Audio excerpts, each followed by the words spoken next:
Hey BookTube, this is Kelly. Thank you so much for watching Books I'm Not Reading. I tried to film this video outside for the brief window of time that it was going to be nice and cool, and the air conditioner kicked on in the middle of it, and so this is take number 2.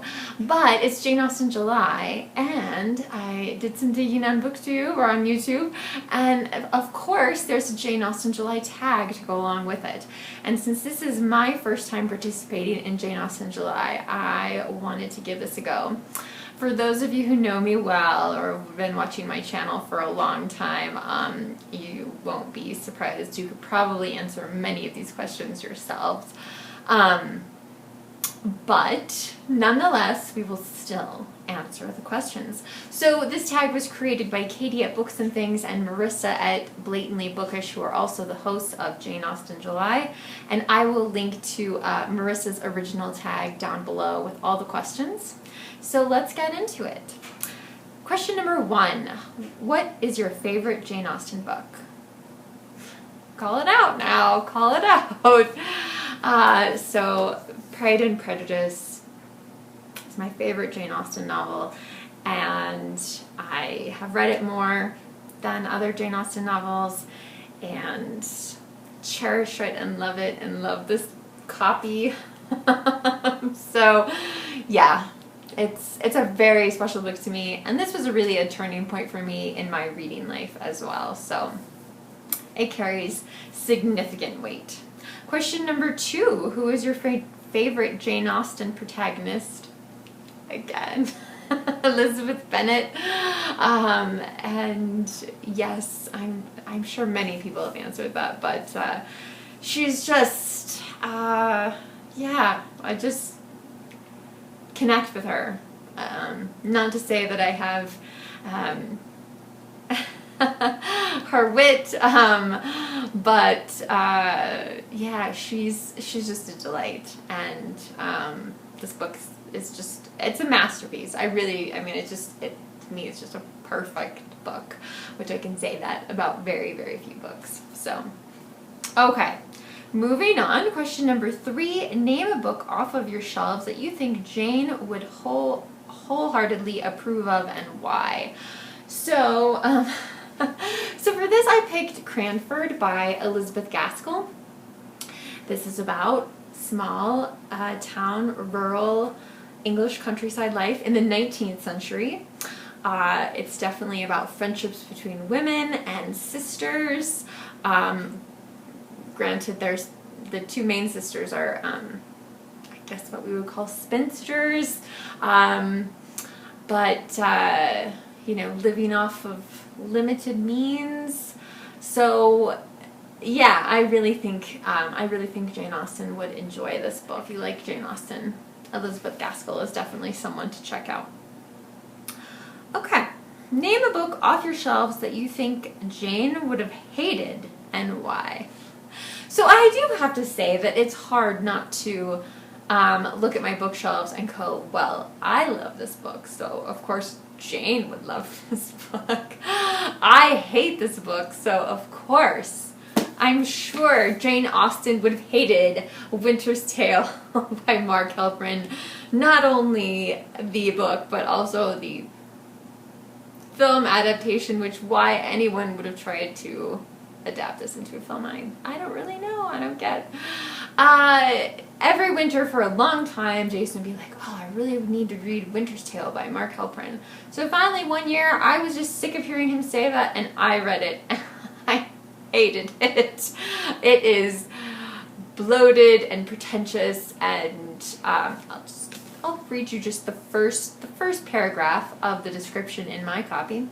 This is a book about the beauty and complexity of the human soul, about God, love, and justice, and yet you can lose yourself in it as if it were a dream. You will be transported to New York, to an atmosphere clarified by a siege of winters such as have never been seen.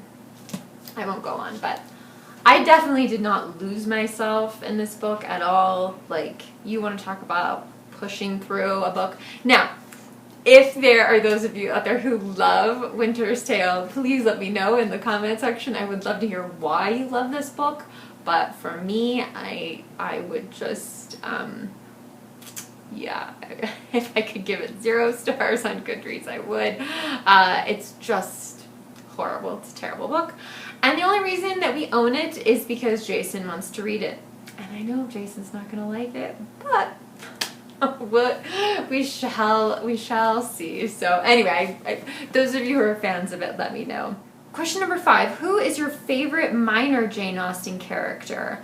And again, I hate to keep going back to Pride and Prejudice, but I do love Charlotte Lucas. I feel like Charlotte Lucas is a good kind of balance to all of the romantic feelings that the Bennet sisters want to have. Like she's practical. You know, she thinks her chances of happiness with Mr. Collins are as good as with anyone else, and so it's almost like a kind of a seesaw sort of thing. Yeah, so she chooses a situation for herself, even though she considers, well, she doesn't consider herself. Elizabeth Bennet considers her much superior to Mr. Collins, but yeah, so she makes it work, and I do really like that again about this book, is that Charlotte Lucas kind of swings the pendulum the other way, or the seesaw, or however you want to describe it, in proposing a different way of thinking about marriage and life that many women in Jane Austen's time, if not all, had to think about to some extent. Okay, name a book off your shelves that you feel was somehow inspired by Jane Austen's body of work. You guys, I am so unoriginal today because I am going to pick for this North and South by Elizabeth Gaskell.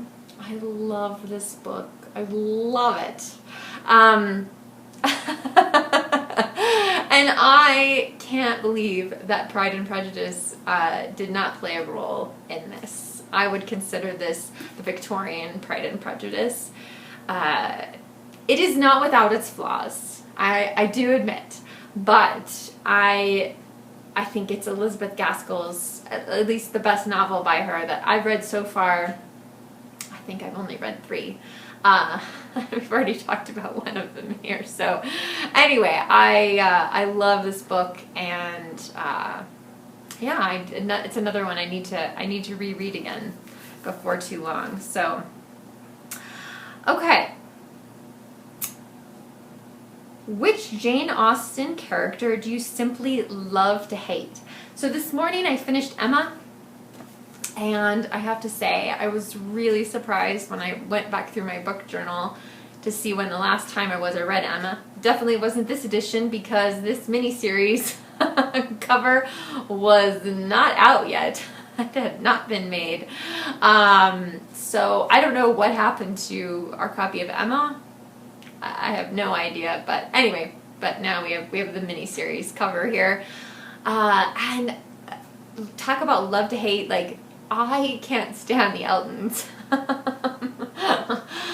And I was worried that I was confusing a film adaptation in which Mrs. Elton calls her husband Mr. E, which is so annoying, and calls Mr. Knightley, which seems just scandalous. And I think at one point either one of the characters calls them, insufferable and odious, and I think that's very true of the Eltons. But I really did enjoy reading Emma again.